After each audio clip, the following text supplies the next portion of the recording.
the Prison City Podcast. When the bars go up, you're officially locked in.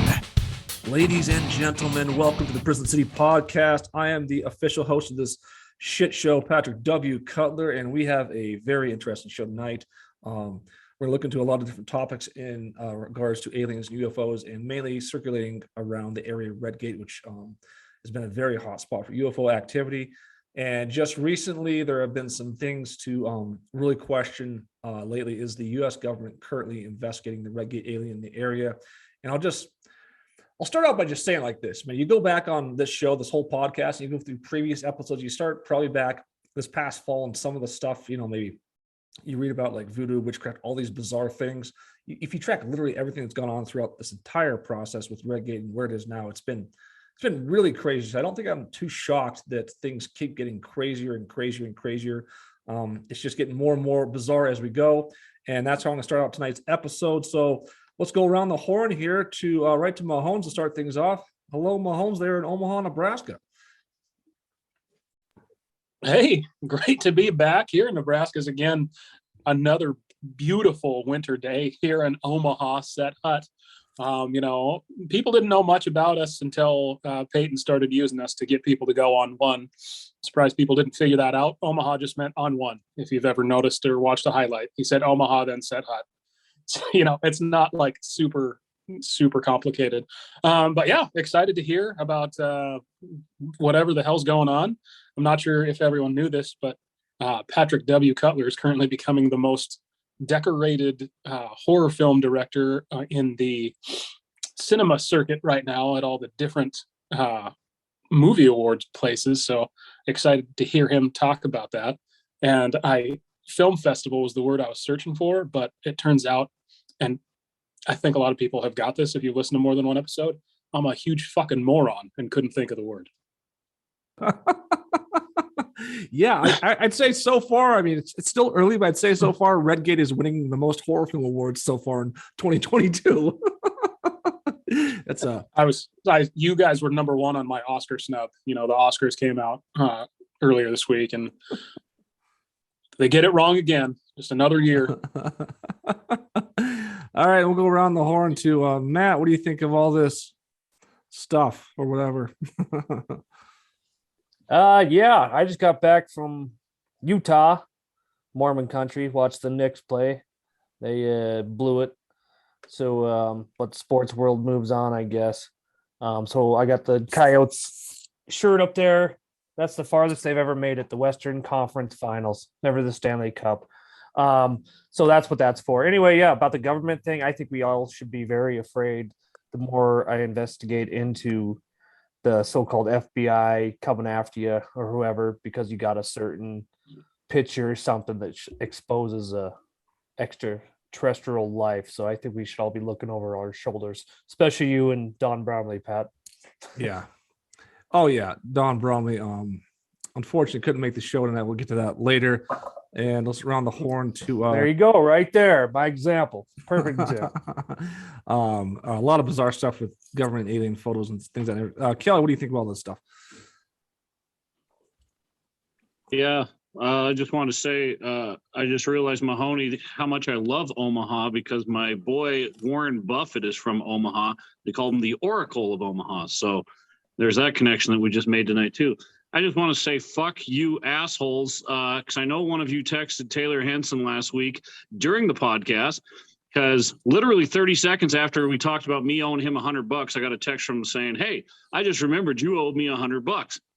So if one of you didn't text him, that is the craziest law of attraction, quantum jumping shit I've ever seen happen so quickly. But I thought you guys were friends, and obviously one of you is a Benedict Arnold. No, I can tell you with like full confidence.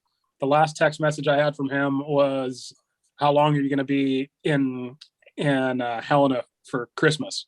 And so I haven't texted him at all in the year 2022. Yeah.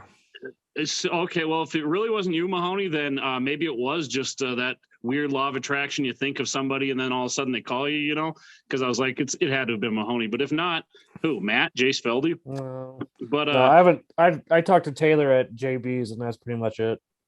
That's fucking crazy, because the same thing happened just today. I was thinking of someone I haven't talked to in over a year. I just started thinking about them for some reason. And then tonight, lo and behold, I got a text from them. So there's some, back to the punch or the point of this podcast tonight, there is some weird shit going on that's unexplainable, except in the spiritual realm. And it just keeps happening. Like every day is a new fucking mystery. Every fucking day. And Did he, was it, Kelly, was it that night, or did he listen to the show? Because I know he listens. No, he texted me while we were recording the show, and it's not live. So he texted me like 30 seconds, a minute max after we talked about me owing him $100. And I was like, okay, who the fuck just spilled the beans? It's weird too. He commented on a Facebook post of mine. I don't know. It might have been the Prison City podcast. It was. Was it? Okay, he did comment on there. That's funny. Yeah, that was after he texted me. That's so fucking weird. This is so weird. That is wild. That's fucking crazy. It's crazy. Yeah, I thought for sure one of you texted him. And then the coolest thing, props to Taylor, is I sent him the $100 a day or two later, and he sent it back and said, "Man, I can't believe you actually fucking paid me, because we made that bet when we were drunk on a river." So, so I guess you're a better friend than I thought, Mr. Henson. Yeah, there's been a lot of bizarre stuff. Like I was saying this week in our group chat.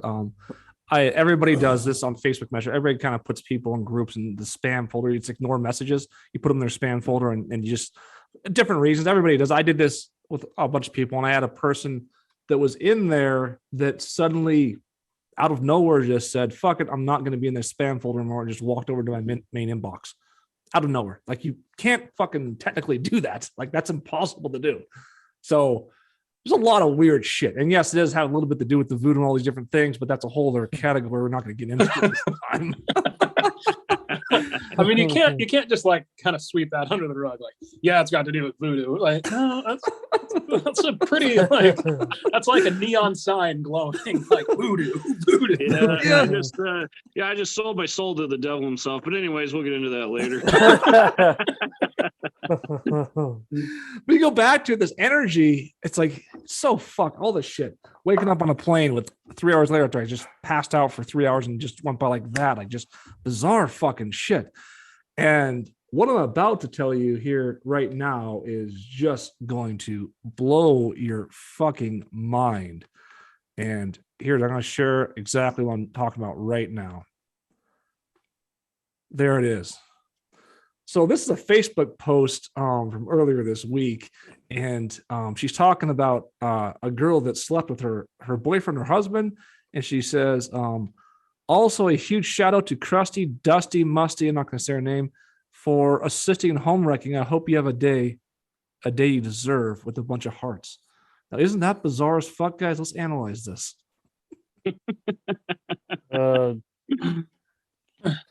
I mean, yeah, there's a lot to take in there. I think, I never want to get in between the bed sheets for people, but it's certainly one way to definitely embarrass that person, because I'm assuming when you tag somebody in a story like this, that shows up, like, they definitely see it, and probably all their friends see it. So stories also, yeah, it gets seen by a lot more people too. So I actually really like the rhyme, because I've never thought of calling someone musty, crusty, dusty, musty. And I'm like pretty big fucking fan of the whole post, just because it's super out of left field. I mean, I don't know the people at all, but I think it's really well written. That's what I'll say. Hey, what about crusty spankers? What do you think about that, Kelly? I like how Pat says it. Now, isn't this fucking bizarre, guys? I don't think it's very bizarre at all. Some chick's pissed off that her husband's been sleeping around. Dear on standards, that's not bizarre at all. No, not here at all. So, but yeah, I think I think that is super awkward when I see that online, but it's also we all it's exhilarating. Like, you, for some reason, get a kick out of seeing that, like other people just being miserable. It just makes you feel better about your life. Well, I don't think I've posted stuff in my life, but I don't think I've ever posted something that's so fucking just like, people have to come home. My fucking dogs shit. I mean, I don't even have an example, honestly, but they just air their dirty laundry. Or the guy, person, I won't say the person's name, but he was posting all fucking week about his breakup or whatever online, and I don't know about how you feel, Mom. The last I post a lot of crazy stuff. The last thing I ever will post in my life on Facebook is something to do with my relationship. Last thing I'm on earth. Yeah, I mean, 100%. Like, I'm probably already like down in the dumps or humiliated enough. Like, I don't want people to fucking know how I'm feeling in my worst possible light. That's definitely not why I would. Everyone goes to social media to be like, hey, this, do you want to see me like and with my new car or doing something fun? Not like, man, I'm really down and out, man. Well, I don't know. I used to say, you ever think you'd get to that point? You're sitting in your house by yourself or whatever. You're like, well, I just need to reach out to anyone out there, I mean, I mean, hopefully this person, I don't know, has close enough friends that could be like, hey, can we just like go grab a beer? Can I come and just chat? Like I had a situation with one of my good college friends who you guys know, who I won't mention like their name, but I hadn't heard from them in a long time, and they were going through kind of some relationship stuff, and they just called and asked if I could talk, and like, yeah, that's what friends are for. Like, of course. It's amazing in my experience, and then I've posted some stuff over like the last 2 years or whatever, just testing out the algorithm, whatever. But like how so many people act like they care, and then like 2 seconds later they'll just be like, you'll tell them the truth, and like, oh fuck you, I'm not responding. Hey, I'm the exact same way, Mahoney. Yeah, call me anytime if you need to talk. Then I see him calling. Oh shit. It seems like there's a different parallel from our age to people that are even 10 years younger, because if one of us put that on there or one of our friends, we'd be super embarrassed because we understand that Facebook is seen by so many more people than you just walking into a bar and be mad at your friend and saying, you fucking asshole, like the whole world can literally see your Facebook post. And I just think that they have a different mindset where it's like, it doesn't matter because it's all online. For us, it still matters because we can relate to real life. But the younger you are, you can't relate to real life because your life is fucking Facebook, and that's how you deal with everything, And even if I say stuff, I never want to make it about other people necessarily. I just want to like the boycott Pat Cutler. I never drop any names on there, but if I did, it'd be on something more of like a platform like the Prison City podcast where you're joking around about it or whatever like that. It's kind of fun to talk about. It's more of an atmosphere like that. But when you just put someone's direct name attached to something and just say a bunch of crazy shit, that's where it's kind of like, okay, this is fucking weird. Yeah, if that you is say a great in real point, life, it's a great point because they don't know anything other than online. Depending on how old they are, if they're like 10 years younger, they probably had Facebook since the time they like were able to access the internet. Well, yeah, and we're talking about the one relationship he showed, but there's also the one relationship where they're older. The two friends of ours, I won't mention any names, but he never posted on Facebook that often. Now that's his only place to go to, it seems like. Now he's got to post like every 5 minutes, just letting people know he's still alive. It's kind of getting weird. That's what I'm saying. That's what I'm saying. That's one of those situations where you're like, shit, I got nothing besides, I don't know, maybe a bottle of Jack Daniels, like you said. But here's also though the hard thing, and I do feel really bad for not only him but anybody that goes through some kind of cheating affair thing or involving kids, because this relationship also involves multiple kids that we just posted. This turned into like a gossip session. But in a small town, if you think it's hard, like in a bigger city where not everybody knows everybody, in a small town it fucking sucks. Like it sucks in a small town. Like I would hate to go through that in a small town. Hate it. I feel like if I was going through that, a divorce or something like that, or something really tragic in my own life that I just couldn't actually deal with or something, I feel like I just step away from everything. Like I feel like my go-to would be getting rid of Facebook. Like that opportunity would be there. I don't think I would start posting more. I see Facebook as a business thing, as a positive thing, as whatever you want to call it. But yeah, I don't get that either. I do everything I can to stay off Facebook, to tell you the truth. I just use it for marketing and stuff. But like last thing, like Mark said, everyone has at least 1, 2, 3, 4, 5 people that you can call that will at least listen to you, right? Do you really have to put it out there to fucking, your 1,426th friend that you've met once to see, to give a shit? Yeah, they're gonna give you like a little pep talk, like you give kindergartners. You got this. Come on. Yeah, you got this. Come on, sweetie. Pull it together. Oh. Yeah, whatever. Oh, it's fucking hilarious. You're a rock star. It's like Jesus. Okay. Like originally this episode was going to be about Facebook posts, but then this mysterious thing happened yesterday. Sorry, the only reason I'm laughing so hard is I'm just thinking of like all the weird ass posts I've seen, and that's like Matt just described. Like the first 10 comments are always like it's that, or it's like it's hugs with like 10 heart emojis next to it. Or tell us what's going on. Please tell us. And if you don't tell them, the more comments will come in. Yeah. Once you tell them, you're fucked. That's the key.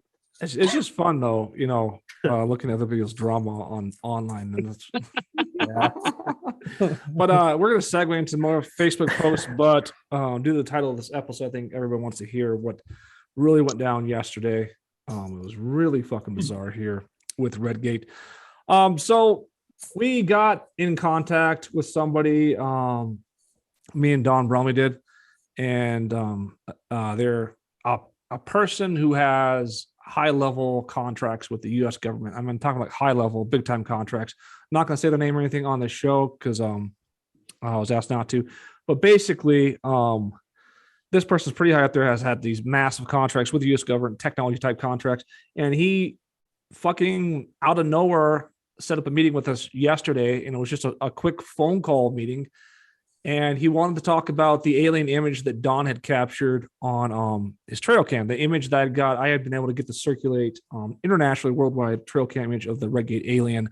And it was making a lot of headways. And we were just on a podcast Monday and talking about it and things. And I'm not sure where this contact came from. I have no idea how this guy got Don's phone number. I have zero clue because it's not like a publicly posted phone number. And I never gave out. I only have Don Bromley's phone number, to tell you the truth. But he had set up a meeting with us on his phone, and he was just talking about the image, and it was just a very strange call. Where like partway through, he's like, it's a great image. You've done a great job on the image and everything. And he was saying that I'm just gonna say right off the bat, I don't believe in aliens because the government told me that they're not real. It's like. And this guy's a highly intelligent person. So right off the bat, it's almost like code language there to like, okay, what's going on here? And the whole call, which is so fucking weird, I'll get to more details of the call, is that the whole call never asked for anything, never said I want money, never said I want, asked about the Redgate film, said, yeah, I see Pat has his Redgate film out there, and I really want to see that. And Don offered to show him the Redgate film because I have a link out there that has like a password to it. And he said, no, I'll see it when it comes out. So he talked about that. He basically said this image is just going to get bigger and bigger and bigger. It's going to blow up. He had mentioned, if you start to see some black SUVs following you and stuff, it's going to pick up a lot more. And Don had seen a black SUV follow him recently. And the call was so fucking odd and so weird and so hard to believe. If you actually knew the person that had called, it's fucking really bizarre as hell to kind of go through all the details of his phone. I wish Don was here to tell us about this because I said we should probably lay low for a little bit. Instead, he decided to drive off to Wisdom, Montana to pursue some business. In a black SUV. That's black the weird SUV. part. Yeah. So actually, he wasn't driving. He was thrown in the back of the black SUV. So Kelly and Matt have been notified of this whole thing. Yesterday we talked about it. What do you think about this whole thing, Mahomes? It's like I wish I knew who the person was. I wish there was no context. There was no like pretense to the call other than, hey, I want to get together and talk to you guys. And that's when he laid out the fact that that's what he wanted to talk about, or like we were on So the weird thing is we had a podcast. What is it? Was it? So we had a podcast Monday night, and the guy kind of made some comments about like, oh yeah, I have some big tech people that listen to this podcast, and I was kind of ruled off like, okay, this guy's full of shit. No offense, but I didn't believe the fucking guy. And the next day we get this phone call on Don's phone to set up this call with us and everything. And the weird thing is that they call it Don's phone. And for that podcast Monday, I did not even tell this guy about Don till the very last second. I didn't tell him about this alien image or anything till the very last second, right before the podcast. I was just like, oh, hey, this guy, part of my Redgate film, this guy has this image or whatever. Do you mind if he comes on with me? So it was the very last fucking second that Don even came on the show. And another weird thing is this podcast episode doesn't air till Thursday morning. So it didn't even air yet. So it's just really fucking trippy. When you mentioned Don, did you use like first and last name, or just like, I got this friend Don who took this? So how I did it was we were communicating through email. So it was a couple hours before the show started.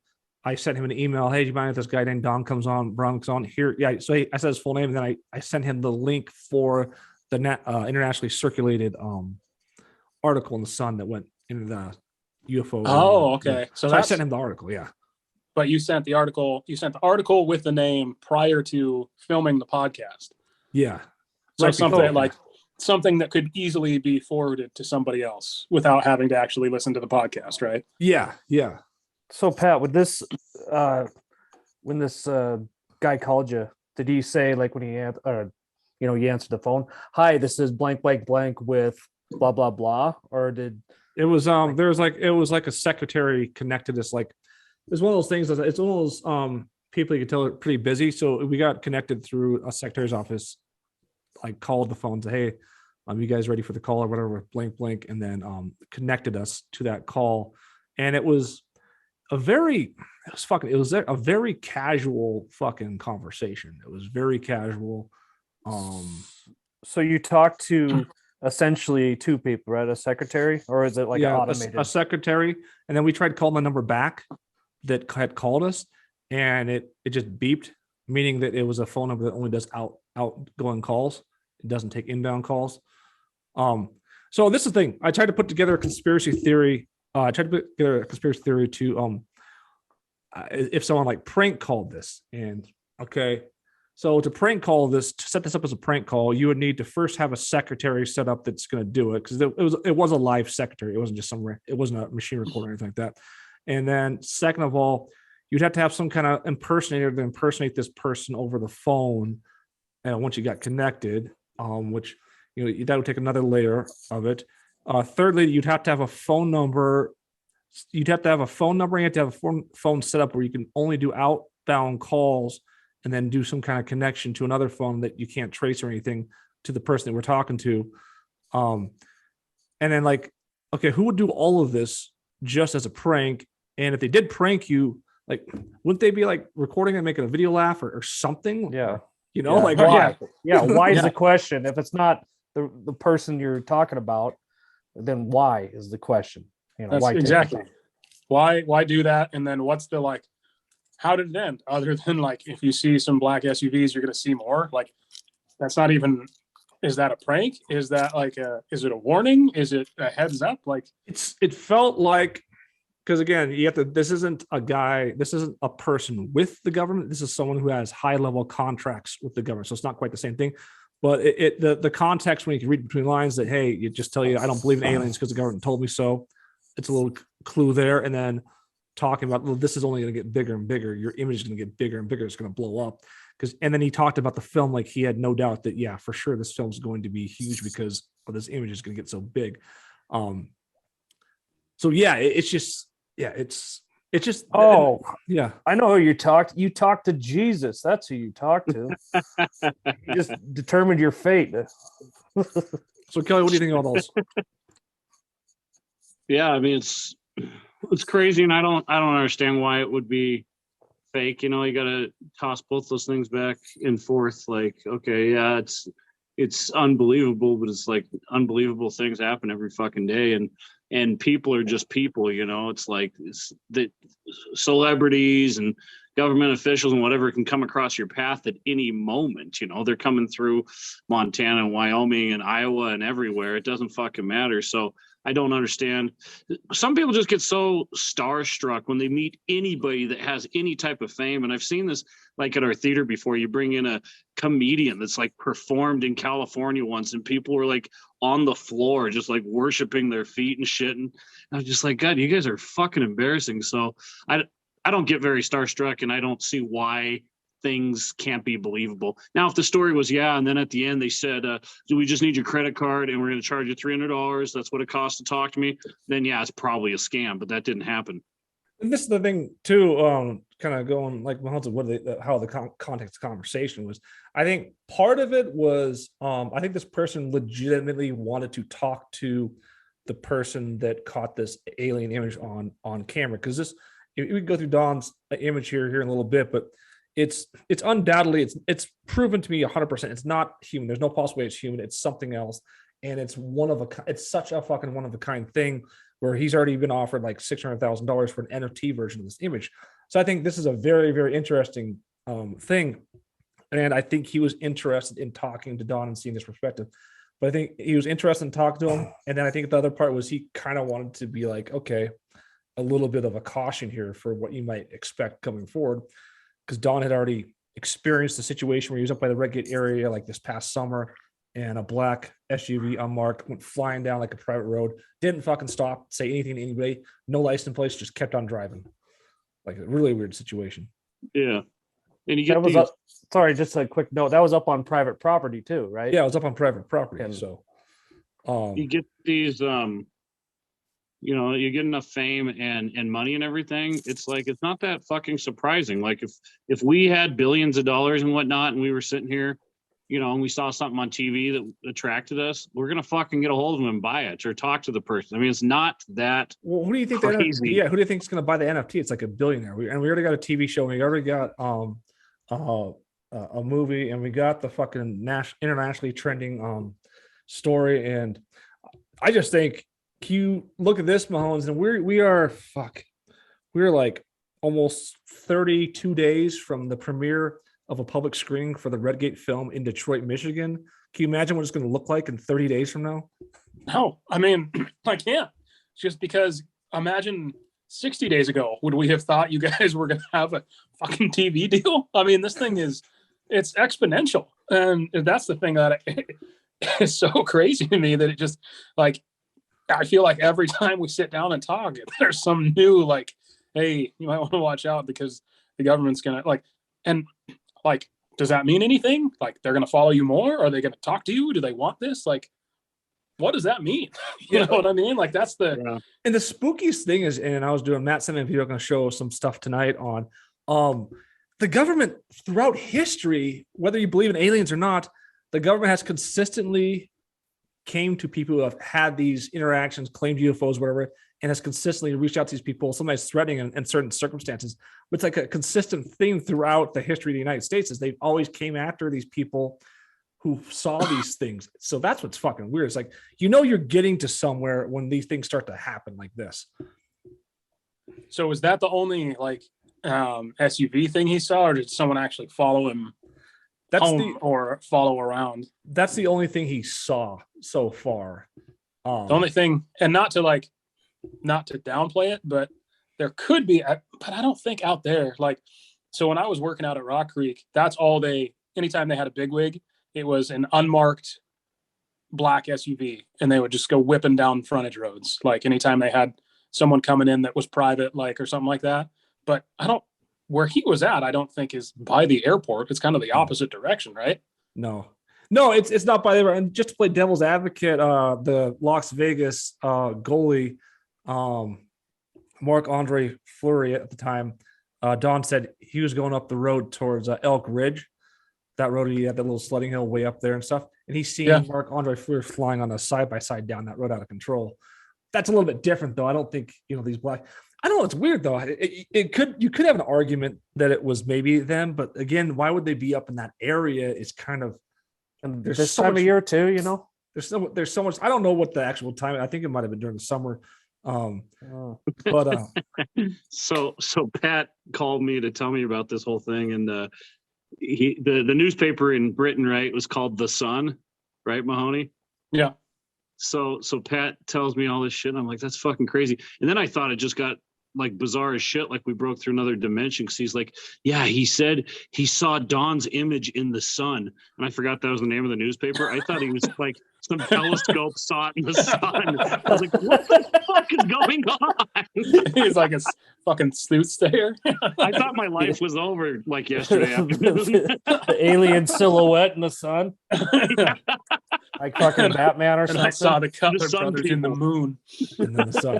So let's take a look at this is a cool. I'm going to show you some clips online of the Men in Black, and the Men in Black have encountered these are different than these are a little bit different than regular your government officials, and I'll show you some clips on YouTube. This is interesting as fuck. These Men in Black clips. I'll show you the first clip right now. Here we go. The men in black are typically described as wearing black suits, being expressionless, cold, sinister, and in some cases inhuman. The men in black seem to only talk to two kinds of people: those who claim to have seen a UFO and those who research UFOs. They present themselves as part of a secret organization, sometimes even producing a white card with a crest and the word security on it. And in some cases, they refer to each other by number rather than name. They threaten and scare people into remaining silent about their UFO encounters and or research. Think of them as the cleaners of the extraterrestrial universe. So that's like the first clip there that kind of shows you, who they are and stuff like that. What do you think about that introductory clip, Mahomes? I've actually seen this stuff. On I think it was either Discovery or the History Channel had, like, how history kind of gets a little funky if you watch late enough into the night, and that's what I like to fall asleep to, is that channel. It's a good plug if anyone's looking to pick this up for a show. History Channel, just something to think about. But anyway, I've seen this stuff before. I've seen like clips of them kind of that they have security of these people walking in, and it's super interesting. Like what a lot of people would say is, well, yeah, because after the movie, people are like digging for something. But on the particular show I saw, it was a clip that like these people, it was like pre-movie coming out that this stuff was happening, and now like post-movie, it's easier for people to dismiss it because, like, oh yeah, Will Smith, Agent J. Well, a lot of it too. Yeah, I was just gonna say, sorry, that's the clip you're talking about. I think that's in the video Pat has too, like the security camera, the two dudes walking in there. Yeah, that one's really compelling. That's I think it's interesting too. The video describes as a lot of these things. It's like they're all bald. Their skin is not like, it's like fleshy human skin, but messed up. Like they're not 100%. It's weird. No eyebrows. It's just weird the way they describe a lot of this stuff. What do you think about this, Kelly? Yeah, I watched the first part of that video, and it's interesting. I wouldn't be surprised if there actually was government officials out there trying to prevent aliens and tons of other stuff not to get out for whatever reason. I hate that we have to speculate on it. Like, why don't they want people to know about UFOs and shit? Which I 100% believe in. But yeah, it's just strange why they're trying to keep it under taps. Is it for public safety? Is it for something else? I just wish we knew like a fraction of the reason, Yeah, totally. Here, let me show you two more clips. I'm going to show you two encounters on this video. Every encounter is not worth showing on this video. I'm going to show you two more encounters, and one of them one of these is kind of relating to what we're doing right now, which makes it really fucking bizarre. It comes from Robert Richardson in 1967. Robert Richardson reported that he collided with a UFO while driving at night in Toledo, Ohio. On impact, the object vanished. Richardson took home a small lump of metal that he believed was from the UFO. A week later, Richardson said he was visited by two men in black suits. He said the two men asked for the piece of metal from the site, but when Richardson informed them that he had turned it over for testing, they threatened him. Quote, "If you want your wife to stay as pretty as she is, then you'd better get the metal back." End quote. Richardson never heard from the men again and still has no idea how they knew about the metal. This next encounter is with someone you probably know. Dan Aykroyd. Yeah. In January 2002, Dan Aykroyd sold a TV show called Out There to the Sci-Fi Network that would break serious ground on a wide range of topics in the alien media landscape. In the middle of conducting further interviews for the show, Dan stepped outside for a break where he reported seeing a black Ford sedan appear suddenly across the street. Dan reports that one large man in black got out of the car and gave Dan a dirty look.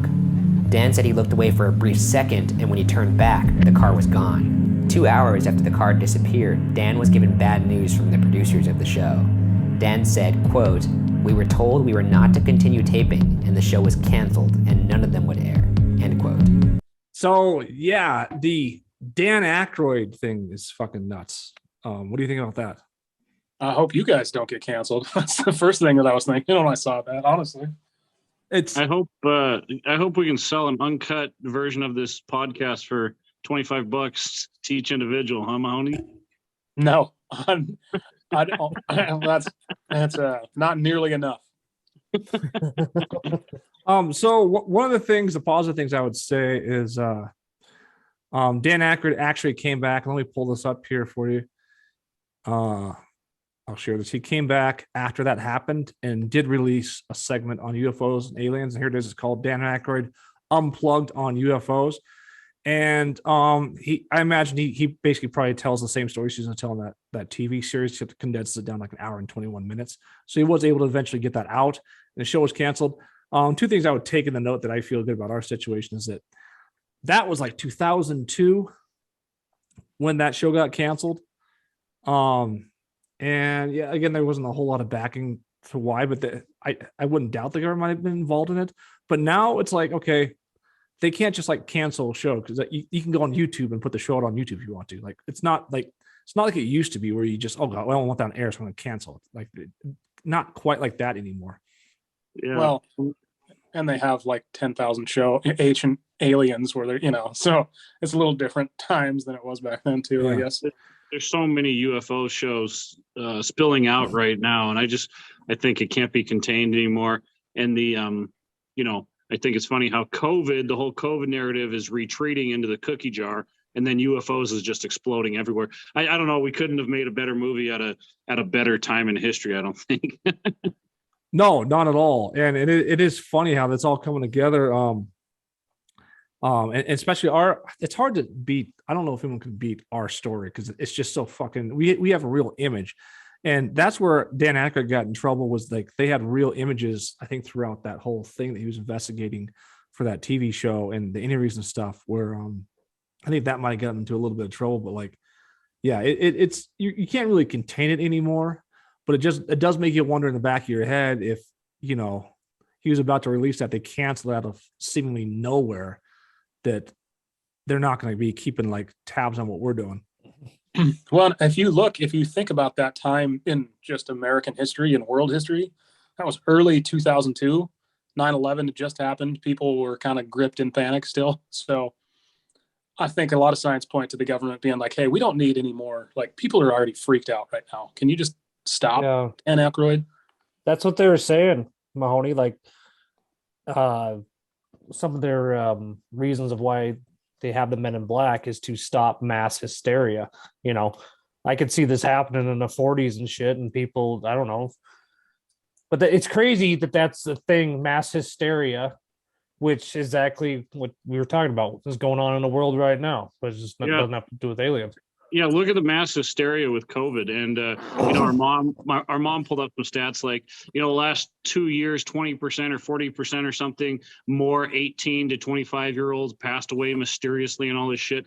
And it's not mysterious to me because fear leads to illness. There's been so many studies done. Go do some research on it. Fear leads to illness. So even if they didn't die of COVID, people are dropping dead just because that's been put in their mind for the last 2 or 3 fucking years. So they're dying of everything, including suicide. It's pretty fucking devastating. Your thoughts create your reality.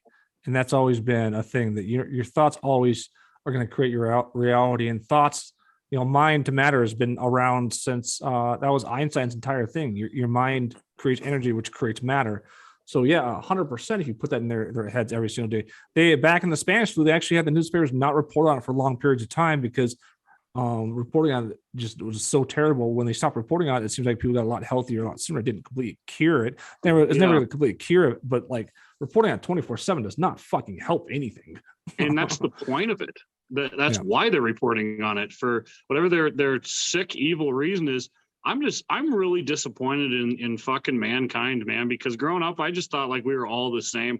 I thought most people were like me, but then during COVID, I was just like, this is crazy how scared people are. I had no clue. It's made things very, very fucking transparent on people's level of courage and whatnot, Here's what I'd say. And after talking to one of my conspiracy base last night. Well, not just him, but a lot of conspiracy people. So I think conspiracy people and the people who worship the TV stuff, the super pro COVID people, are basically in the same boat in the sense they all live within a certain box, and anything outside that box, they just, does not matter how much proof you provide to them, they just can't fucking believe it. They refuse to believe it. It's called cognitive dissonance, where you can't even question something to a super pro COVID person, or someone has a deep conspiracy. It's almost impossible. So like you say, for example, Mahomes, you believe that the man never made it to the moon. No matter what you say, you're not going to disprove. You're not going to ever prove that guy wrong. Nice. Right? 100%. Yeah. I'm like, we could bring, I'm excited to see what this episode's turned into, is like a COVID moon landing stuff, which is, talk about kind of veered hard right there. You don't want to like talk about my mom having sex too, so we can just wrap up like the three things I want to talk about the least. Because what, I've been over COVID for a long time, and it's whatever. I'm not surprised that it was eventually going to come to some sort of like end, that it's just going to be like, hey, come March, we just decided that everything's going to be fine. So Matt, you're in the Men in Black stuff. What do you think about the Men in Black videos we just showed? Like I said, I think they were put there for a reason, and a couple of different reasons that are kind of common or popular beliefs now is that they're trying to cover up for the aliens. Obviously, you come there and like, maybe they want to be the first when they're ready to, whatever, or maybe they've already had contact and they, for whatever reason, don't want the general public getting a hold of that. So I think it's very interesting. Like anything, it might be true, like these people, or it might just be a legend, like a fascinating hoax. You never know. That's the beauty of the whole freaking thing. But I will say that after like researching all this crap over and over again, Don Bromley still has one of the most damning proofs of something that looks not supernatural, but extraterrestrial.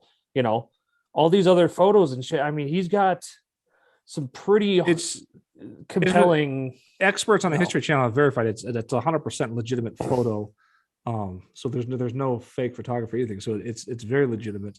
Which brings me to the next point of the show. We're going to do a speed through of the moon landing really quick. No, I'm just kidding. We're going to do a speed through of the original Redgate documentary. Mahomes, I picked out a few selective clips. You ready for this? Yeah, I do want to make one point that I think, like, if it was a prank call, which would be so weird, the only prank I could possibly see is kind of like, now you're going to be looking for black SUVs, where before that phone call you weren't. Kind of like, I had never seen a Jeep Kelly's color, and ever since I saw that, now I see Jeeps that color all the time because I'm looking for it, right? Yeah. Now that's the only way I could consider that a prank is now, like, you would never think to look for black SUVs, and now that you have, you're going to see them all over the fucking place. Yeah, that's like today. Like, I was driving to my office today, I saw a black SUV coming towards us. I just fucking ran it right off the fucking road. Turns out it was one of my friends' wives. She was taking her kids to school. hey, yesterday, Pat, I was getting followed by an orange Charger. Hey, you know what that lady's name was, Mahomes? I don't know what her name was, but she goes by Krusty Musty. Crusty, Dusty, and Musty. Hey, Mahoney, Durham drives an orange Charger. So that's what I'm saying. Every time you see an orange Charger, oh, there's Durham. Oh, yeah. He ain't walking. No. What a midlife crisis vehicle that is. All right, we're gonna go get to this opening part of The Secret of Redgate. This is the old documentary for like 15 years ago. This is all about the Redgate area. I just got a couple clips out there. It's just kind of fun to watch this. Mahomes, don't steal that. You see the FBI warning? Please don't steal that. Okay. Isn't that what we're doing right now? Yeah, basically. I've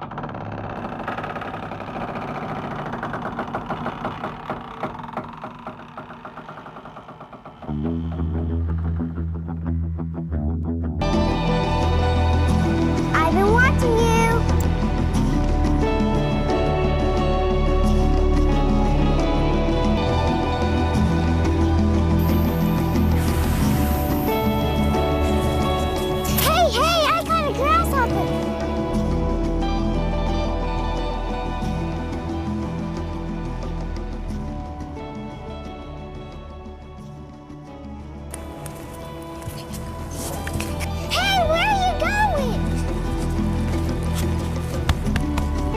to go meet my special friends.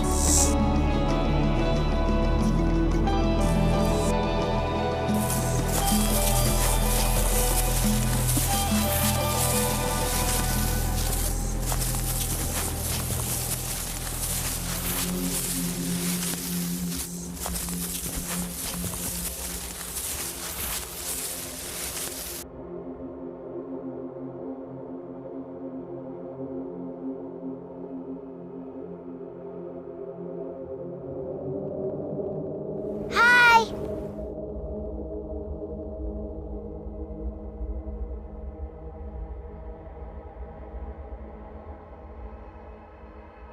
Remember, you can't tell anyone. Mom is not to tell.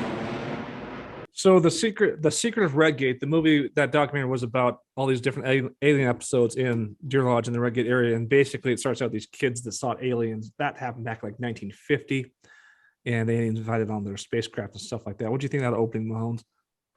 I thought the choreography it was amazing. I thought the kids hit their marks and delivered, is what I'll say. Interesting, certainly a interesting way to open. I remember watching this in Helena. I think I talked about this before. Yeah. It's been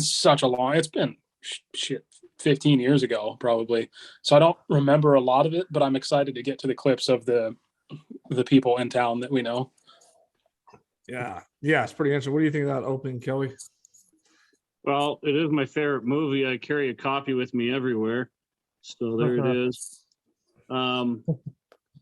But I now understand why we don't have any audio listeners, because they listen for 2 minutes straight and all they hear is some little girl go, "Hi."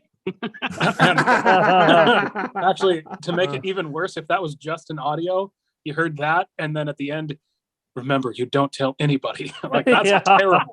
That is terrible, just audio. I will say those aliens though that they had, those are pretty believable, pretty realistic that they had in that clip. Don't you think those are like more realistic than Don Bromley's photo? Yeah, they actually got him on film walking, which is awesome. Well, they talked major shit about this movie. I guess we all have, Mahoney. But out of all of us, I think I'm the only one that never saw it. And then we watched it last week, and my expectations were so fucking low that when we watched it, I was like, this is so much better than what I thought it was going to be. Like, I could see it being on, PBS or even the History Channel at like 3 a.m, but I didn't think it was as bad as you guys made it out to be. Do those people know of the film you made? Have they tried to cease and desist or anything like that? No, they're all fucking dead. Oh, surprise. But I mean, that sounds, I guess I shouldn't say it like that, but they were last seen getting into a black SUV heading up towards Don's house. Yeah, I heard they were going on a trip to Wisdom to show the movie. In all fairness, if you watch the film, the director is an old guy named Jim Marsh. He's super old. The main guy in there, because this happened in 1950, he was super old, and the main lady, she was super old, so they weren't far from death, but the UFOs came and took them a little bit early. No. Oh, all right. So we don't have to worry about getting sued for this No, particular episode. Is what I don't think trying there's to say. anybody that was on there. Maybe the director, for the cameraman, might sue us. It's some of the worst camera work I've ever seen in my life. I'll show you a sequence of the camera because it's just fucking stupid. All right, let's get on to the next clip here. So this next clip is so they had these childhood experiences where they saw these gray aliens with big eyes, and they got in their spaceship and all this bullshit or whatever, and they forgot about it throughout their lives, and they had little pieces of memories in their heads that came up every once in a while.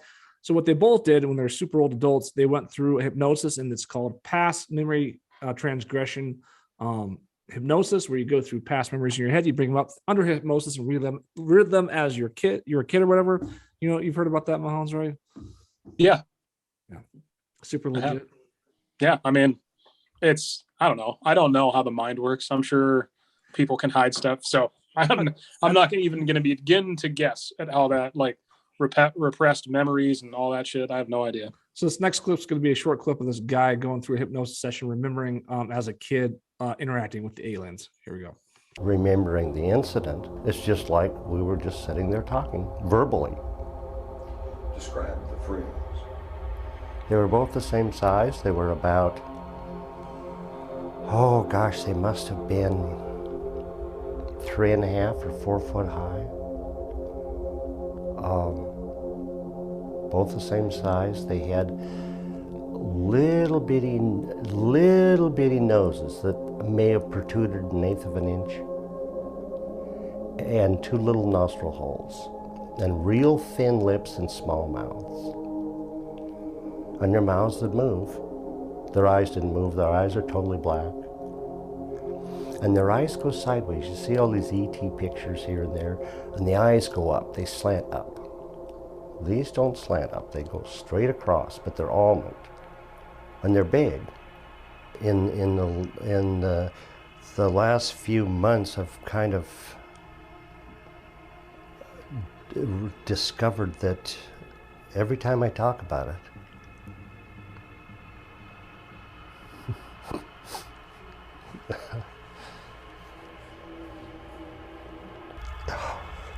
But when you took your sister, that's your sister Linda? I would just go, they'd be there. Every time you went, they were there? Yep. Yeah. Yeah. You really seen them more than one time, didn't you? I think so. Yeah. Many times. I think so. Yeah. But they were kind. Yes. Did they smile? No. They can't smile. So you guys, agony. He just sits there and cries basically, and says exactly what he said before. So, so yeah. So far we got that's the brother, and he's described the aliens there pretty clearly. And he's doing a past regression where he's getting emotional about seeing the aliens and shit. What do you think about that, Mahomes? It seems. I mean, he sure seems to believe it. You know, I don't know. It's I remember I had a tough time believing everything in the movie when I was watching it in theaters. It probably had more so to do with when you get into the later part when they interview like people in town, and I was like, all right, you lost me. you've lost me here. Yeah, honestly, for the sake of this segment, we only have so much time for this episode. I'm actually not going to show a lot of people from town because I know some of their stories are total bullshit. Exactly, and that's where they lost me. Like the person from the donut place who draws a donut as the UFO. Like I was like, come on, man. Yeah. You guys want to watch that? Just search The Secret of Redgate on YouTube. You can watch all that stuff. I'm hitting the main highlights of the main stuff that was really interesting as fuck. Kelly, what do you think? So?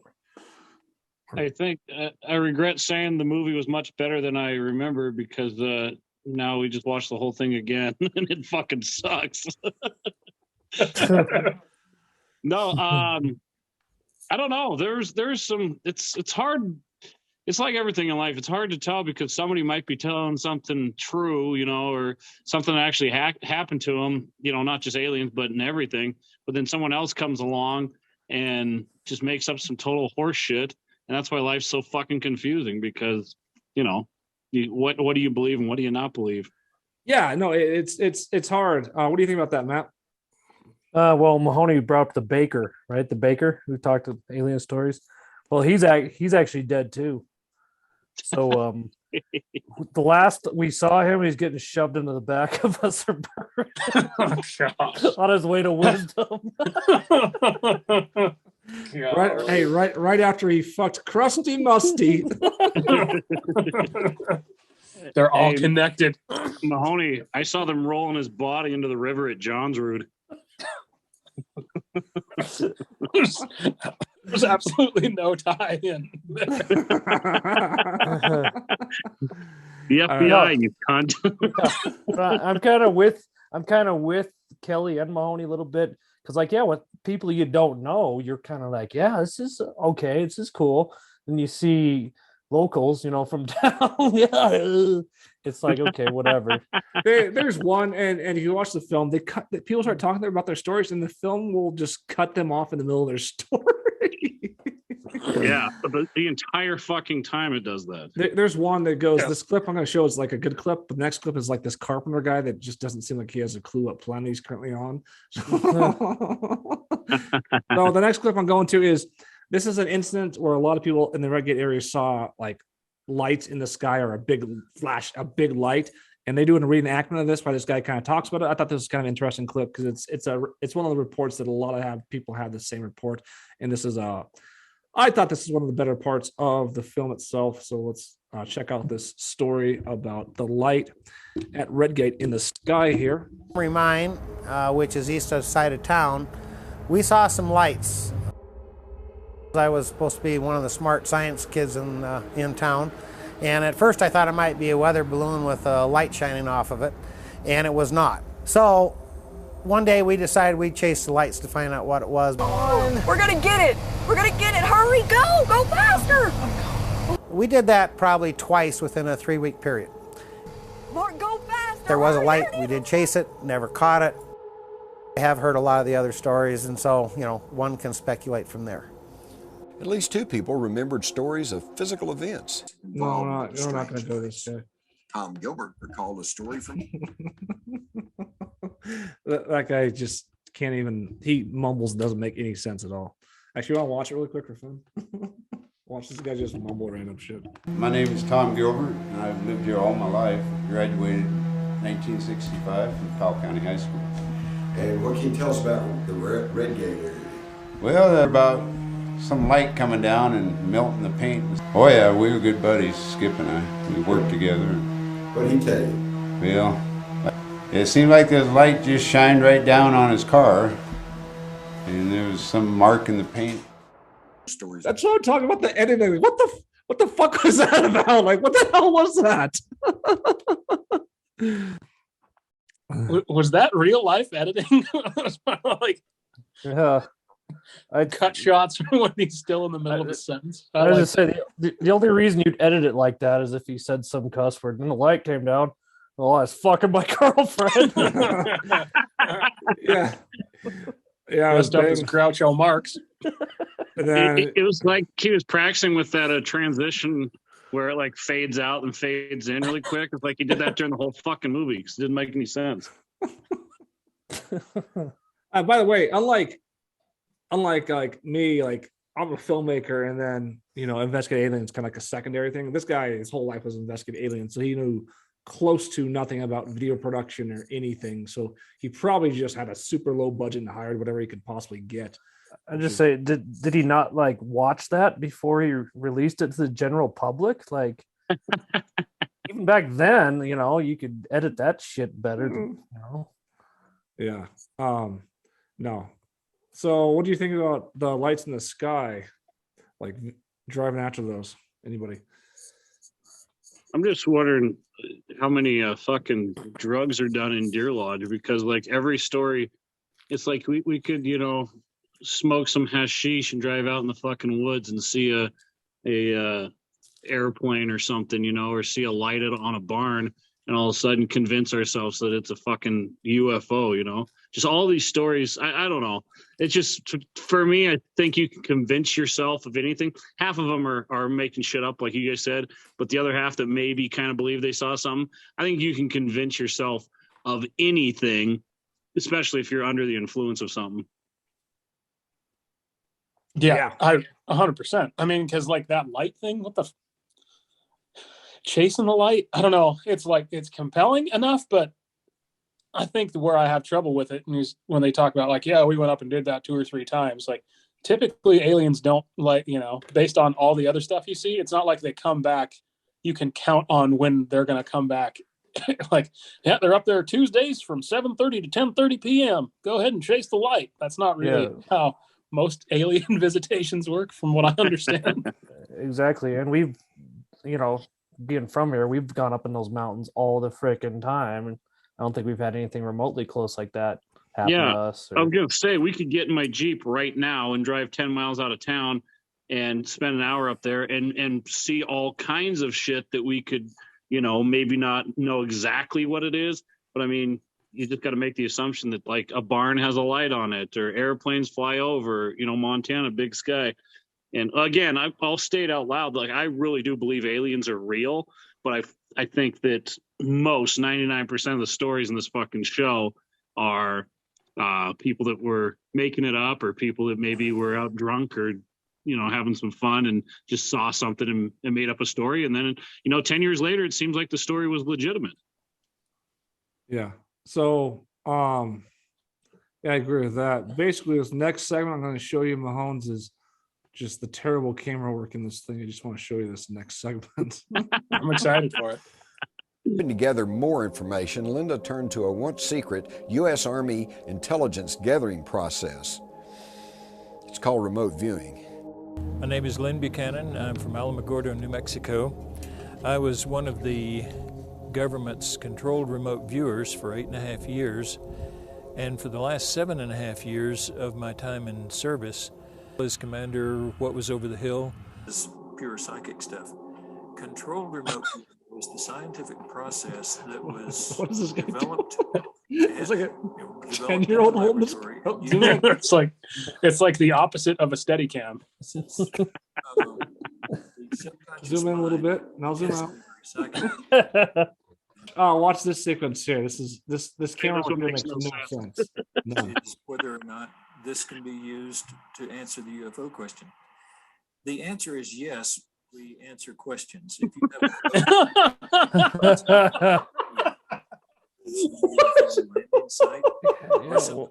Why'd they drive way the hell out there just to? Makes no sense. Can someone explain that shot to me? Apparently, they couldn't pay extras, I guess. Let's do it. Oh shit! We didn't get any volunteers. Let's shoot it. What makes it even worse is like now I know that that's where they're shooting. I was like, okay, maybe they're out in the desert and it's like tough to find a good spot for a tripod. No, that's a flat. Like, there's no reason to not have a steady camera shot. I like how this episode went from talking about Redgate to all of a sudden tearing apart this fucking movie. Critiquing these. And I'm sorry if you guys did your best. Like, we're dickheads, but you should know that. You don't have to apologize. They're all dead. Well, to their families, you were going to sue the shit out of you guys. I'm going to apologize. It's all in good fun. You can't sue me because I said I'm apologizing. Mahoney, I will tell you, one old lady messaged me, and I said this on here a couple times, but because you were saying, like, does anybody, is this okay to like put this stuff out there? Well, one old lady messaged me and just said, you guys should totally, get a hold of all these people to put this movie together for your TV show. She goes, I don't know if it's just for fun or whatnot, kind of putting it down. But then I started watching it. We started counting all the people that aren't alive anymore. I was like, who the fuck is she talking about? Like the little girl in the beginning, or maybe she's in the movie and you just don't know it. She's like, I was that little girl. That's me there as a little girl. So we're gonna move on to the remote viewing. This is the final part of the movie. This sort of just gets off the rails a little bit. They bring in remote viewing. It's like this, say like a telekinetic type psychic thing where they view into somebody's life or something and pick a random point to see parts of their life. And what gets so fake here, this is where it gets super fucking fake, is the guy will be under hypnosis in like one room because he's separate from the remote viewer, and he'll be saying a story about an alien. And then they'll cut to the lady, and she'll write down in another separate room where they were. She'll write down verbatim exactly what he describes the exact same situation word by word, like exactly. It's like, no way. Because how remote viewing really works is they'll get something close to it, but they won't word by word say the exact same words. It doesn't fucking work like that. You guys ready to see this? Yeah, let's do it. All right, here we go. The lie detector showed no evidence of deception by anyone. No. Bill Kelly, a classmate of Leonard Cronquist, told of an experience he had as a young teenager driving late at night with two friends along this very road. But let everything slow down in your perception. Your mind is able to be aware of what the body is experiencing. What does the body experience? Like the light. They're in the back seat. Mm-hmm. Every time? I was in the front seat. I had to drive. I might get affected with this thing. This thing looks bad. I like this, the dramatic buildup with little to no sound. Who the hell would be out here this time of night? I don't know, but they're coming up fast. Nothing's really moving. gotta go, Bill. We gotta go. Speed up, Bill. Speed up. I can't. I gotta keep her on the road. Oh, man. I don't like this. Damn, that thing's burnt. What the hell is that thing? Go faster. I can't. I can't. Bill, you gotta go. I gotta keep her on the road. Oh, shit. You gotta go. The hell is it? The hell? The fucking that road. Looks like the cops. I was gonna say, looks like that drunk driving that got the spotlight on him. That's what your two friends are doing in the backseat. This is good.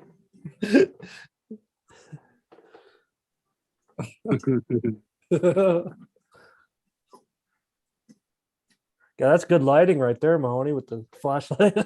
Yeah. Same lighting they had for Enigma, coincidentally. It actually looked a little clearer. Here's a remote village. She takes over this movie big time. Subjects. Oh, she What's her just explain talks exactly? and talks and talks. Male humans, athletic, electromagnetic energy, pulsing.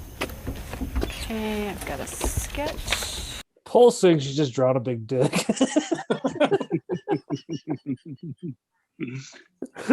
That's what the UFO looked like.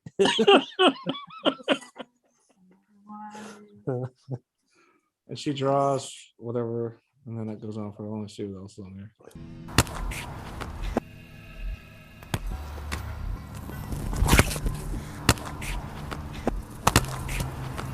You hit it like a girl. Oh, really? It was very astonishing to me to see such a thing.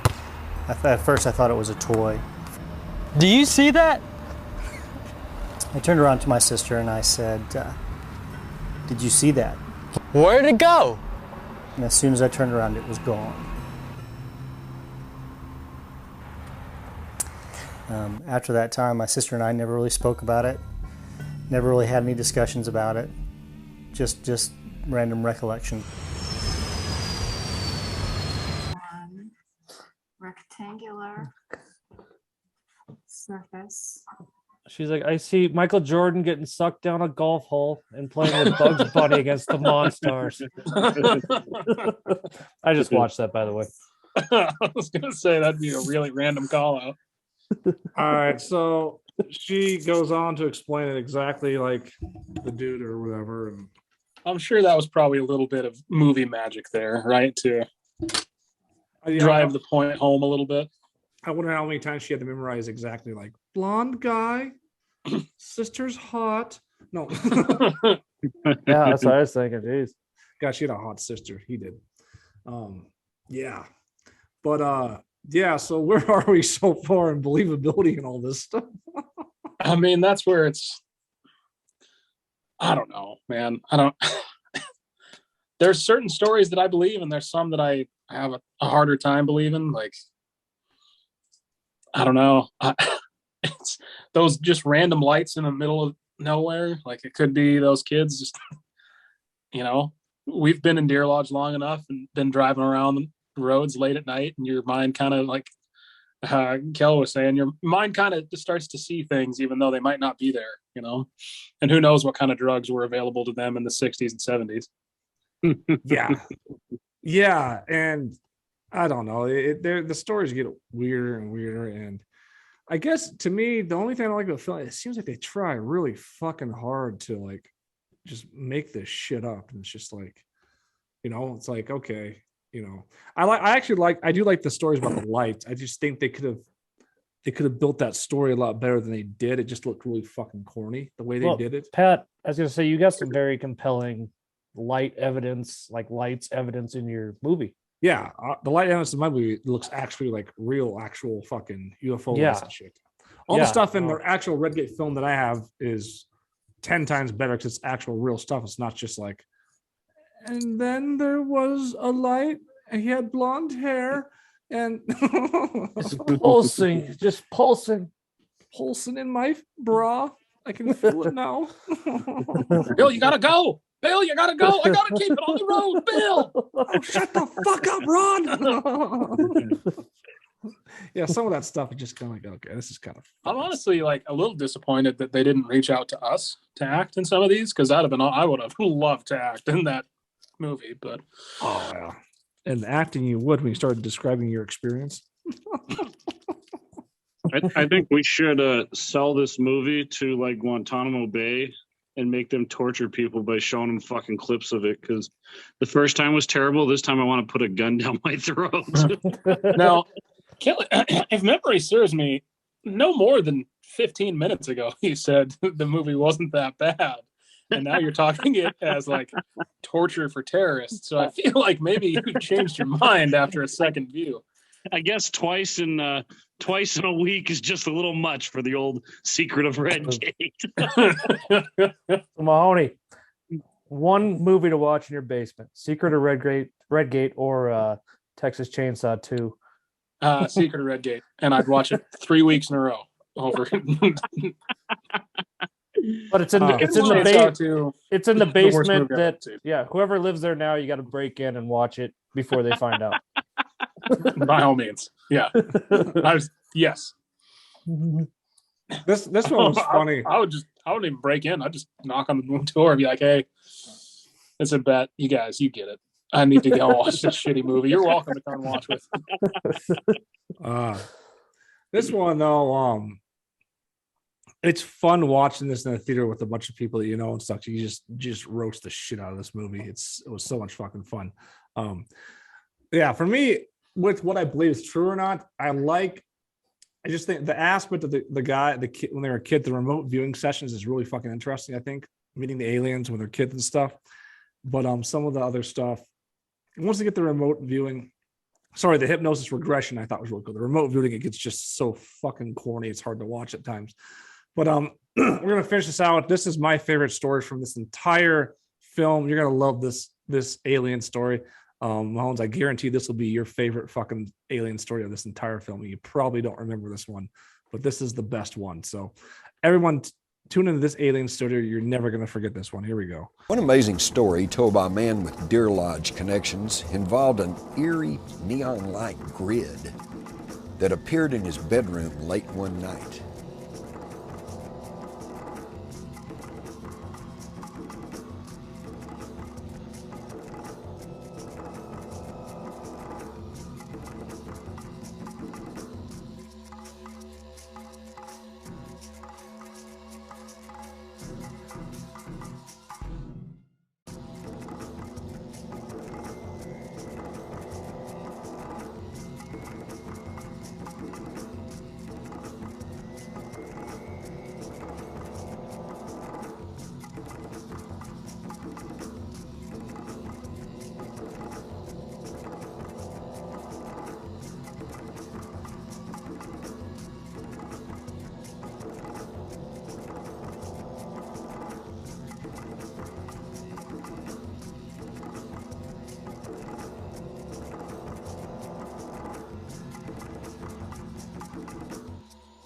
In the morning, the man noticed a blood spot on his underwear. A medical doctor stated it came from a small, needle-sized puncture wound in his scrotum. There was no explanation for the cause of the wound.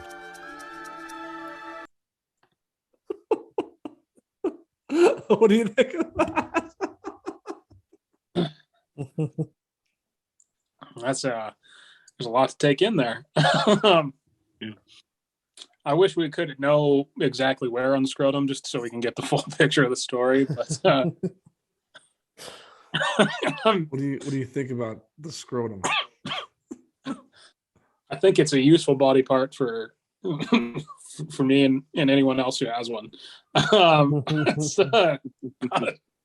You're right. I did forget about that. I mean, I haven't seen the movie in a long time, so I forgot a lot about it.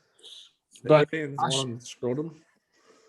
I mean, it's, would you rather that, or would you rather wake up feeling like you've been probed? I guess is the question. Hey, realistically, what actually happened is you looked down, saw the blood. What the hell? Damn the devil to hell. God. Yeah.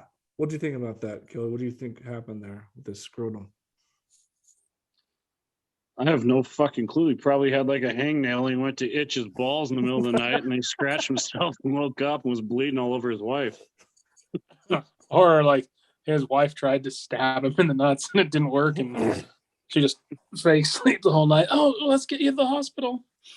She's like, it's gotta be aliens and extraterrestrial. That's his first fucking thought. I guarantee it's aliens, man.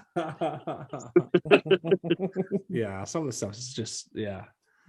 Yeah, I don't think has anybody ever woke up with your scrotum bleeding? I don't know. I guess if you like shave and shit, I guess, you know, and not knowing you cut yourself. Yeah, I've gotten my the skin. I mean, I think everyone's got their skin a little roughed up from different things where it cut it a little bit, especially if you're with Crusty Musty. Has any of you ever zipped your dick up in your pants? Sort of. I have caught some of the sack, as it were, in there before. Oh God, I've done that. You caught Yes. like a tiny little piece of the skin, so like you just zip right in. It's like, oh, that hurts. Yep. Yeah. Do you have to back it up? Like, I've only done it once in my life. I zipped myself up. I was like, oh, and it got caught. Like I had to go 1, 2, 3, yank. That's exactly what I did too. I was just like, fuck it. I'm not like, there's no good way to do this. So just do it. Was that aliens? Aliens were touching your dick after that. I mean, that's what I should have blamed on, other than me trying to zip up too quick and get back to, I think I was playing video games. So that's the worst. Like, hey, I better get back to go playing like NFL Blitz. Have you ever guys ever had like a serious injury to your skin on your penis from fucking somebody? How does this relate to Redgate? I'm just kind of. I'm trying to mask off. It's fucking Howard Stern. I'm trying to figure out what happened to his scrotum. It's a legit question. No, I can't say that I have. No.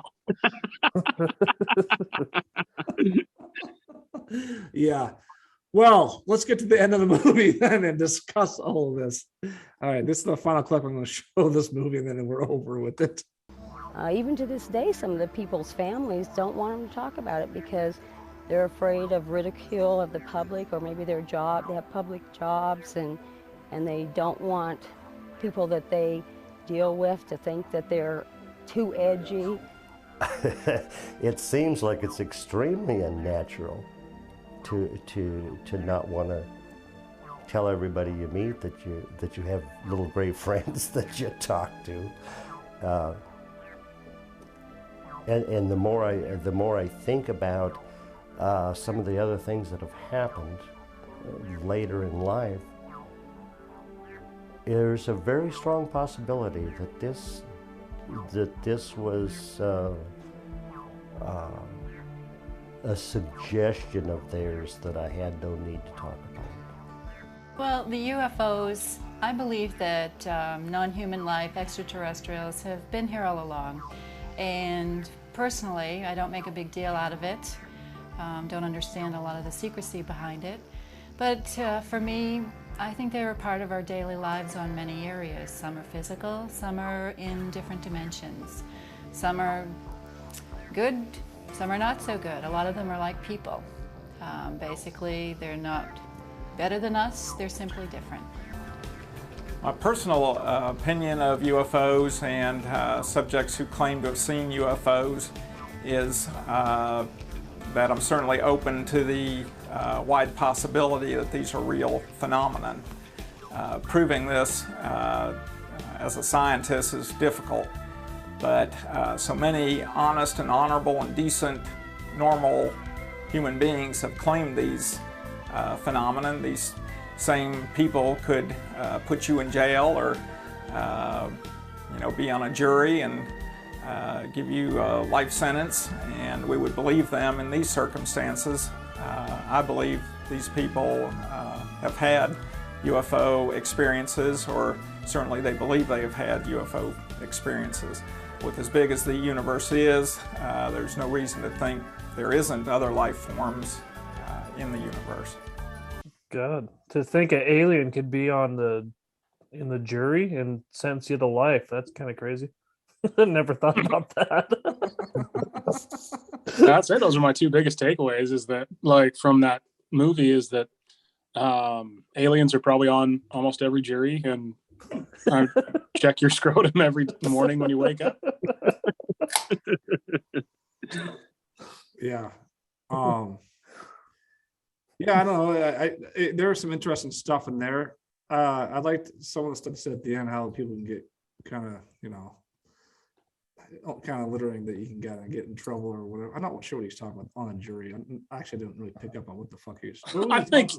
I think he was talking about how, like, people, you'd be surprised at the type of people that believe in aliens. Like, it could be your neighbor that you talk to, it could be your friend that you go sit at the bar with. Like, there's probably a bunch of people that, people that could be on your jury that you would think are normal people that believe something that you think to be paranormal or abnormal, or I think that's what he was trying to say. He just said it weird. Okay. Yeah, he said it extremely weird. I thought he was talking about I don't know what the fuck he was talking about. Yeah. So, Kelly, what's your final word to all of this?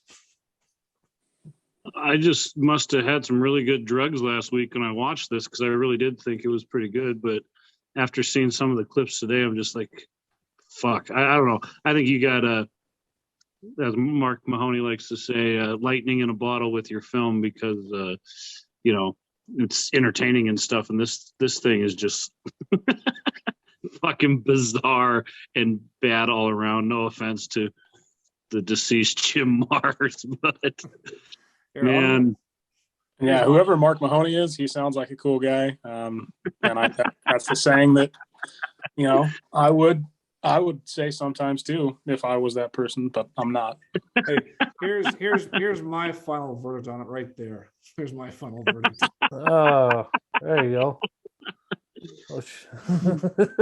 That's what that lady is that drawing. some sort of, is that an alien hat that I'm unaware of? It looked like there's a little droplet of blood on that scrotum you drew. Was that the throbbing cylinder they were talking about earlier? I just say that guy after his big speech, there's a dick on my face, isn't there? All right. I will say to anybody listening, it is worth one watch, and I literally mean one in your lifetime. But go watch it, because I could see it being on like some public works type of TV. It does. I think the second half kind of drags, especially with the lady dictating all the stuff like we talked about. It's clearly horseshit. What's the word she says, Pat? Praying mantis. Oh yeah. So the kid or somebody says something about a praying mantis, and then she goes, "Oh, I'm feeling he has a praying mantis." I'm like, bitch, I've heard that fucking word 5 times in my life. You did not just come up with that in your head. See, you'd be good at doing interviews like that. Just that reaction. You're sitting there talking to her like that. Yeah. You're the director of it. You're like, so you're behind the camera filming that, and you just stop her writing all of a sudden. Bitch, I've heard that word twice in my life. I want to go. Like, you're just writing everything that she's saying behind the curtain. Yeah. Look behind the curtain. It's Jim Cameron reading off of something. But he can't read. Yeah. We should do like a behind the scenes like documentary of the documentary. The behind the scenes of that thing, I think it'd be so fucking funny. Well, the dude that described the old guy described the alien too was so in depth. It had a dilapidated look on his face with almond-shaped eyeballs that were no bigger than 3-4 inches, not like the movies. Then he went on to describe an alien that you see in every single movie. I know, yeah. But then he had some specific details that were I picked up on, his nose was exactly 1/8 of an inch. How the fuck could you possibly tell? Yeah. He's like, it was super strange. He had not 1, but 2 nostrils. I'm like, oh, like a human? That is fucking weird. Yeah. he was the most believable. Maybe it was the tears that got me. Yeah, that guy's a good actor. If you watch the full movie, the first 30 minutes is him just sitting there crying, pretty much. And that's probably why I remember him being like, you know what, this guy's story, or when he laughs at himself, like, he cried, and then he had self-deprecating humor about no one wants to hear about my little gray friends. Like, he makes you believe. I do think the first half of the movie, I did like the hypnosis regression, because they did seem really pretty realistic, I'm being honest with you.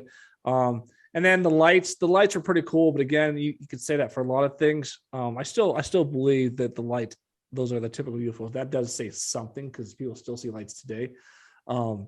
But I think for me, where it really went off the cliff, the remote viewing sessions, that's where the fucking car just went off a fucking cliff for me. Yeah, me too. Yeah, but I want to go back to before we get here to wrap things up here pretty soon. I want to go back to the final segment of the Men in Black, and this is the image that Matt was talking about earlier of the Men in Black showing up around the horse's back to the original story here of is Redgate being investigated by the government and the Men in Black, and that the most bizarre phone call I've ever had in my entire fucking life. I cannot describe to you. Mahomes, are you looking forward to hearing what that name is after the show? Yeah, I am. I'm very much looking forward to it. Yeah, big time. That's why I can't wait to round the horses so I can hear what this is. Yeah. So let's go to this. But I saved the best encounter for last. Okay. On October 14, 2008, near Niagara Falls, hotel manager Shane Sovar, along with a hotel security guard, reported seeing a large triangular UFO outside his hotel. A group called the Aerial Phenomenon Investigations Team looked into the incident. They reported that a couple weeks later, according to 3 other witnesses, 2 unidentified men in black visited the hotel. The men in black terrified the hotel staff and were looking for Shane Sovar and the hotel security guard, who were luckily not there at the time.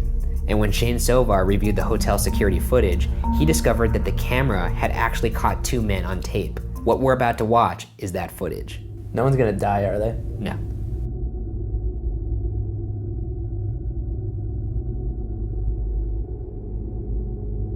Sovar reported that the witnesses described the men as tall with black suits, black hats, identical faces, extremely pale skin, no eyebrows, no eyelashes, and abnormally large eyes. A woman who spoke with the men claimed that she felt that the men knew what she was thinking. Is this video proof that the MIB exist? Or is this video simply an internet hoax? All right, guys, what do you think of that?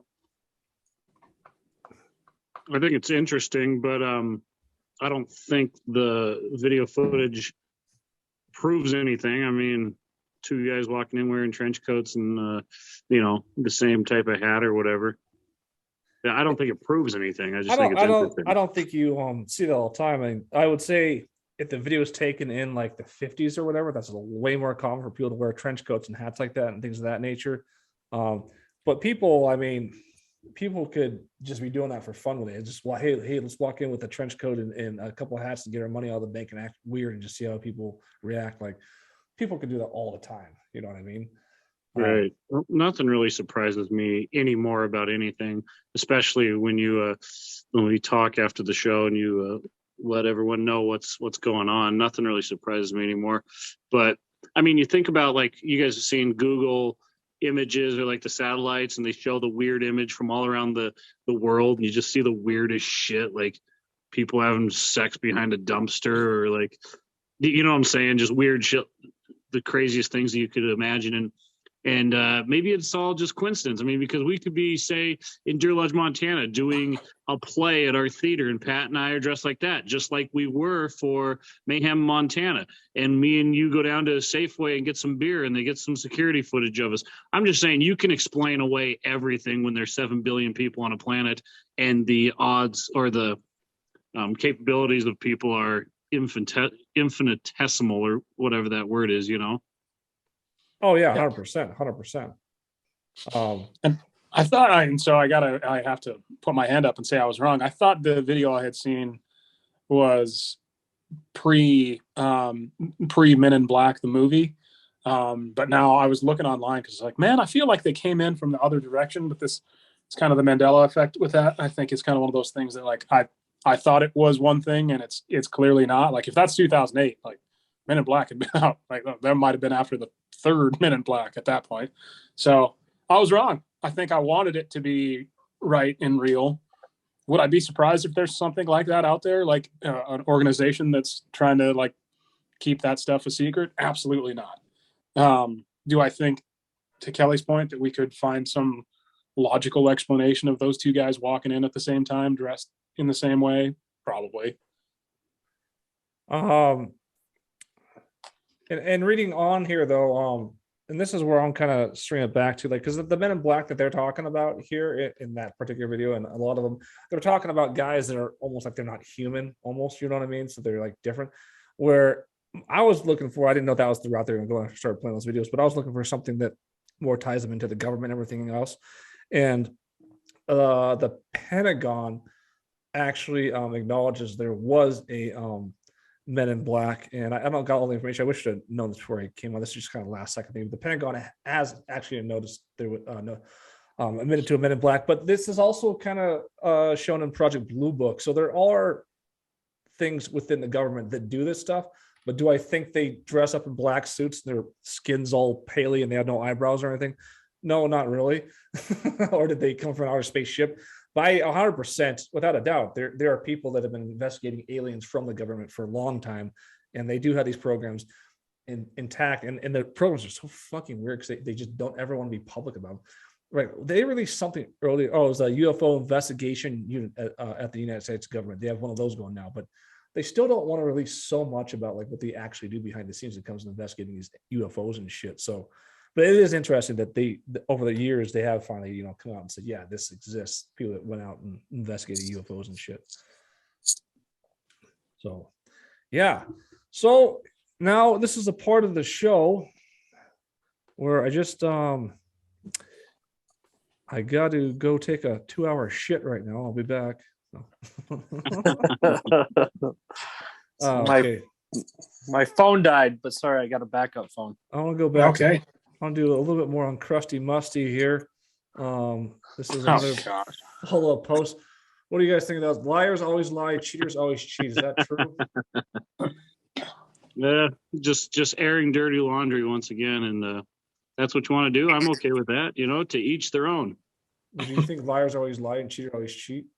Yes. I mean, always is a pretty broad stretch, but I think often that is, if they're labeled as such. Well, here's the problem, and the problem is a lot of people go back to let me Kelly talk about everything's a mindset and everything. And I feel sorry for people that they go back to relationships where they know the person is going to cheat on them and lie to them all the time. They just keep going back and back and back, and then they'll post something like that. Well, usually the people that post like that, they've been going back to the same person that's just cheating on them since like high school or whatever, and then they're mad now that it hasn't fucking changed. And 20 years later, it's like, oh, so they do actually just keep cheating. Well, yeah. Yeah. I think you are who you are, in my opinion. So now this is an interesting one. Let me know what you guys think of this Facebook meme. If you can't look back at your younger self and realize you were an idiot, you're probably still an idiot. I don't think there's a post I could probably disagree with more. I think that's the dumbest fucking post alive. Like, all of us do stupid shit, like at some point. Like adults do more stupid shit than kids do. Would you not agree with that? Yeah, because everything's fucking legal and you don't have parents telling you no. I was gonna say you have more access to mood and mind altering substances, and there's no like person to be like, you should probably not do that. Yeah, no. I was going to say, Pat, to your point about liars always lie and cheaters always cheat. I read something, that people get so used to their routines where it's just, I wake up every morning, I put on my, pants and my socks, and I go and take a shit, and I brush my teeth and I shave, and I go to work and I come home, play with my kids for 10 seconds, watch TV, go to bed, and do it all over again. Well, how do you expect anything to change whatsoever in your life if you are in such a set routine? Now, if you love your routine, fine. But if you want change, you need to bend your routine or just drastically change it. Get up earlier, switch careers, something like that. So I think things always will stay the same if you don't change something, like you just said. Oh, like son of a bitch. relationship. What? No, he only froze for me. He was. Uh-huh. No, I was Yeah, gonna say, that's it. I agree with you, Kelly. 100%. I would say, because it's like, if you have a great routine, you should always have some kind of routine, but you can't be stuck to the same. If you're really growing, and that's why I disagree with people like to say that routines are everything. Because if you're really growing as a person, you're going to constantly be changing things. Maybe not every single fucking day, but you're going to be adjusting your routine as the more you learn and the more things you find out in this world, right? And the more miserable you are, the more, you know, unhappy you are in life, the more you should change your routine. But you can't just go to bed and say your prayers and I hope tomorrow's different, and then you get up and do the exact same thing. It's not going to fucking change. No, not at all. Why would it change? Yeah. Yeah. So I wanted to go through some more comments, but we don't got time. It's just I had some funny shit to bring with the case. So I'm just going to go to what my Facebook comment of the week is, folks. Here it is. You want to see it, Mahomes? Yeah. I hope this is a recurring segment. Yeah, Facebook comment. My Facebook comment of the week comes from this dude. Don't know what he is. Listen, you fucking people, grow the fuck up. I didn't even say nothing bad, for fuck's sakes. You don't care about his name being blurred out? Well, I mean, it's a public page, so whatever. Okay. So what do you think about that comment, Mahomes? I just, you know what? Good for him for sticking up for himself. I have no idea what the context was, but if he felt like he was being attacked and put into a corner, then good for him. They told me I shouldn't park in a handicapped spot, and that was his response. Oh, then I think maybe that's not necessarily a constructive response. Listen, you fucking fucks. Some lady in a wheelchair. Grow the fuck up, for fuck's sake. That conversation was actually pretty fucking hilarious, but it was more like that was going to be the basis of the show, and it changed at the last second when the government started investigating our movie and stuff. So, so my last before we round the horses, I'm going to say the last thing on Redgate film. It's going to be in the Motor City Legacy Horror Film Convention Festival, March 18th through 20th. It'll be the first public screening of the Redgate film there, and we were going to go full bore. We're going to add in the Detroit Free Press and just go forward, try to advertise the hell out of it. And it's going to be, I can't imagine, like 32 days from now or whatever it is, it's going to be fucking nuts. There's going to be a lot of black SUVs, I imagine, in Detroit that day. I hope you should take an Uber XL, which are black SUVs, to the screening. We should, I don't know who else I'll go. We should all like share a black Uber XL. Yeah, for sure. That'd be fucking awesome. That would be awesome. Oh God, we should we should actually dress up in suits or something. God, we should dress up like the black men in black. Now that would be fucking funny, right? You guys just have to shave your eyebrows, that's all. Yeah. Mahoney, I'm gonna show up in my underwear with a blood spot all over.